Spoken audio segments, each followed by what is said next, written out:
Hey everybody, welcome to the Military Collectible Shop. I'm Jerry, and this is another edition of What's New at the Military Collectible Shop, on the road edition. So this was a lovely weekend, so there was a lot of flea markets, there was some estate sales, there were several antique shops along the way, so I was busy going north, going south, going east, going west. And I found a bunch of stuff, so I wanted to share it with you. Honestly, before it got buried in the warehouse. Yeah, I know. Okay, so let's start at the top of the pile. Got a pair of, well, sort of a pair, World War I ammo pouches. I was going to say K98, but I think it was the G98 that used these. They're a little thicker than the World War II ones, but nice to find, a little harder to find to dress out your World War I mannequin. So those are always nice to find. Got a B3A cracker unit, I believe. Tasty too. Got a Vietnam era U.S. Army airborne helmet.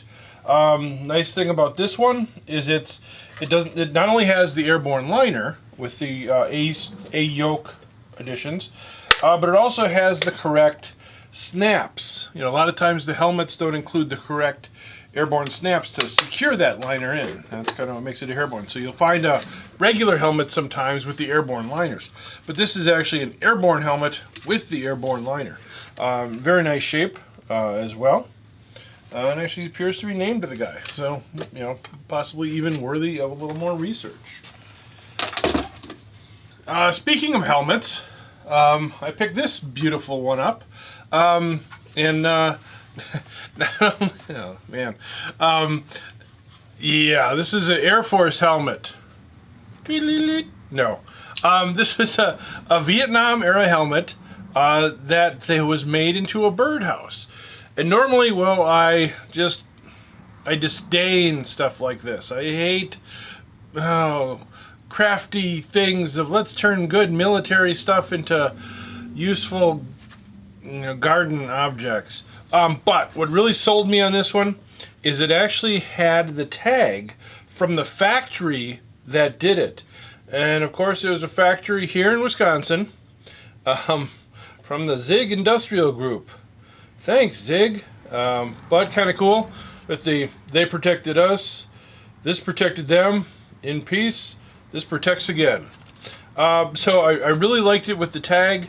I gotta admit, it's an unusual one, not one that I've got in the collection, so now I do. Let's hope they stop making them. Let's hope this company went quickly out of business. Yeah, I'll have to look them up, but the tag definitely looks a little older, so kind of a neat find in its own weird way. This is what happens when you're a collector. You know what I'm talking about. You would have bought it too. Alright, got in a nice 10-pocket ammo belt. What's really cool about this one is it's actually Marine Corps marked. USMC and dated Boyd, 1944. And it's actually named to the guy. So, 3rd Guard. Whatever that means. Nice piece. Anytime we can get some Marine Corps field gear, that is awesome. Which reminds me, I bought some Marine Corps field gear here in the shop on Saturday. I don't know where that is. One of our guys must have put it away somewhere. So, you'll get to see that soon enough. I got a Marine Corps, speaking of Marine Corps, did someone say Marine Corps? I got a Marine Corps 39th Platoon USMC San Diego, June 1940. A very early photo of a nice small platoon. Needs to be cleaned up a little bit, and I got to be careful because it looks like there's a little bit of water that got in there. So I got to be careful when I pull the picture out to clean it so I don't damage the photo.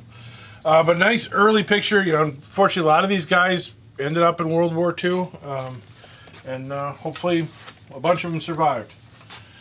All right. Horizontal space, always a premium at the Military Collectible Shop. Okay, this was kind of cool. June 15th, 1944, Infantry Day, in the 92nd Division. So kind of a cool, not often seen, you know, we don't see a lot of black soldier memorabilia from World War II. They were there. There was a bunch of guys fighting. You just don't see a lot of it, you know. So neat little booklet. Go on some paperwork. Got a photo of some Navy radio operator guys. Just leave that down there. But kind of cool because you don't often see the radio equipment. Probably not supposed to see the radio equipment. Another World War II. Looks like a coastal artillery guy. And probably this guy strikes me as being a little bit more Korean era soldiers.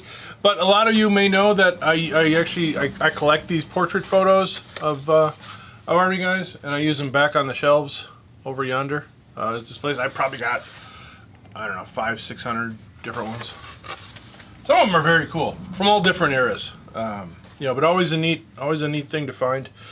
And again, for collectors, it's one of the things that can be had relatively cheaply. You know, it takes a little bit of time because you got to sit at the antique store and flip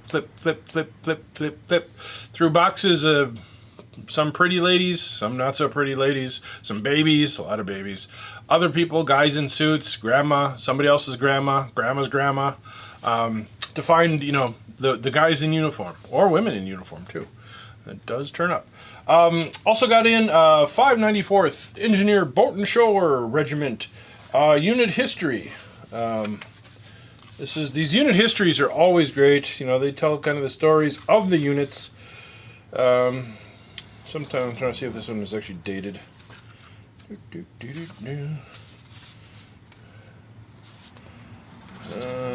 don't see a date, so we'll just. But I'm assuming it's World War II. November 1945 was when that. Okay, yeah, probably the World War II. Most of these units were disbanded, you know, shortly thereafter. So, okay, got a nice small grouping of patches, including a couple constabulary patches. 3rd Armored, 4th Infantry. Guy was probably in Germany. Just a neat pile of patches.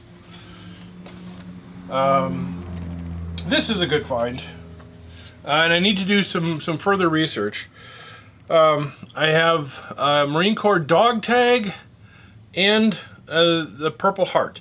Now the Purple Heart is not named, but it was found at the same place. So I need to try to ascertain if this guy was wounded and if this belonged to him.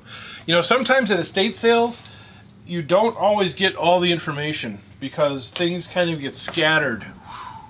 You know, these companies come in, they don't know the families, they don't know who was who. A lot of times the families don't even know who was who. They ended up with uncle stuff or brother stuff or uncle, sisters, aunts stuff, and it all comes together in one place, hits these estate sales or tag sales, and then it's just scattered to the winds. So I'm hoping to do a little further research on that and see what I can find out about the guy, see if the Purple Heart is his. Also, did get a Asiatic Pacific medal. Again, hey, all signs point to it being his. I don't know. This is interesting as well. Got this from another guy. These are Civilian Conservation Corps. A little membership pin and a I don't know, sweetheart bracelet, whatever, ID bracelet, I guess you'd call it. Don't see a lot of CCC stuff. I think that's really one of the up-and-coming collectible opportunities. If someone's looking to get in on the ground floor or something, you know, I think CCC stuff is kind of a sleeper. It's not as appreciated as I think it should be for being such an important part of America's history. You know, coming out of the Great Depression, a lot of guys ended up in the CCC, you know, building roads, creating parks, working on projects like that. And then World War II hit. So it was actually really fortuitous timing that a lot of these guys had experienced camp life and working in a you know, quasi-military environment. All right, back to World War I. This was neat. I got a War Service Shipbuilding badge. serial numbered. I've had a couple of these, but these don't turn up much. All right, then jumping back to World War II. Got a World War II Navy aircrew wing in sterling, and then, and I was real excited about this one. This is actually it's a early 1950s Air Force nurse wing. Flight nurse. That's the word that was bouncing around my head that I couldn't get out. Flight nurse wing. So this is the 2-inch size. That was I don't know if they had a 3-inch size. That's a good question. You wing guys will know. I'm a closet wing collector, but I don't spend a lot of time delving deep into the wings. All right, on the German side, I got in kind of a neat,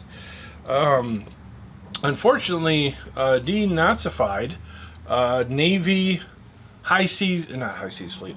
That'd be cool. The sub chaser, or minesweeper. That's the word. Minesweeper sub chaser badge, showing the explosion of the water. But again, they chinked out the swastika, possibly so it could be worn after the war in 1957. Did get a nice hollow back ground assault badge. So these are always nice to find. You know, these assault badges are just, you know, kind of the stock and trade of the early German soldiers. You know, they were fighting a lot. So, all right, the last entry into the German realm. I got what we call the collectors call these the Nazi trivets. It's the DAF, Deutsche Arbeitersfront plaque. You know, we think they're used as wall plaques or desk plaques. I don't know that any photos have actually materialized yet of those in use somewhere. Like, what did they stick them on? Because there's not really any mounting devices for them, but they definitely did exist. Got in just a simple mess kit with the cutlery inside, 1944 dated. You know, just good stuff. Again, you know, I'm at a flea market. I come across this stuff cheap enough, I can't say no. We can always use it. Got in from the same flea market, I picked up a airborne wrist compass. So always nice to find in working condition. Yep, north is that way. North is always up, just remember that. These are kind of interesting. I got some pinback buttons. Ow. Okay, that one's on the floor. But in addition to my, like, I don't have a lot of Vietnam era stuff, but I do collect anti-war Vietnam buttons and pro-war Vietnam buttons. And these are some of the, actually some of the sort of associated. There was a labor dispute where they were boycotting grapes and lettuce. And then I've got a Effet Snobs for Peace, along with an ecology button that's now on the floor. So those kind of go in my Vietnam 1960s hippy-dippy, you know, sort of display. Got a Sons of Union Veterans medal. World War I U.S. collar disc. You always got to look in the little poke boxes because, you know, you can find them for $1. Not at our shop, but out there in the wild, you can find them for $1. A West German patch. Didn't really need it, but again, it's in the dollar box. I can't say no. My name is Jerry, and I have a problem. Also got one of the Confederate, you know, cloth stars and bars, flags. Don't see those much anymore. And then, actually, this is something from my own collection, which is cool. Those of you who followed along know this is it's a movie poster from the Battle of Britain. Kind of neat graphics, you know, neat plane, neat inter-swooping fighters. So it's actually got the date of when it was going out. I'm not sure when this movie came out. 1969. But as some of you may or may not know, one of my side collections is I actually collect war movie memorabilia props. Not just Star Wars, which I'd love to get some real Star Wars props. And Princess Leia's dress is coming up real soon, but I ain't gonna be able to get that. But I do collect war movie props. I've got stuff from all different kinds of war movies. I've got some stuff from War Horse. I've got some stuff from Band of Brothers. I've got some stuff from Saving Private Ryan, 1917, The Great Escape.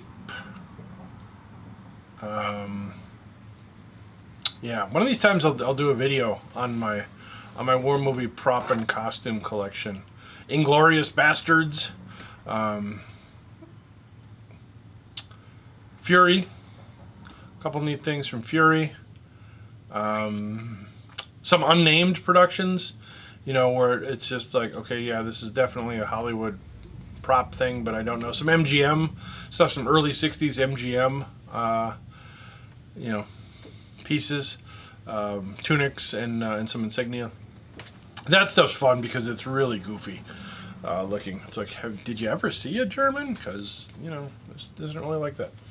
Okay, so again, I think, and I got some other reproduction stuff, but I'm not going to bore you with that. But I just wanted to share. I hope you enjoy these. So thanks for all the people who do write to us and say, hey, we like your videos. That's always appreciated. And for the people who think we suck, yeah, we're still working on getting better. Either way, be sure you subscribe so you keep getting these updates, because we'll keep making videos as long as we can.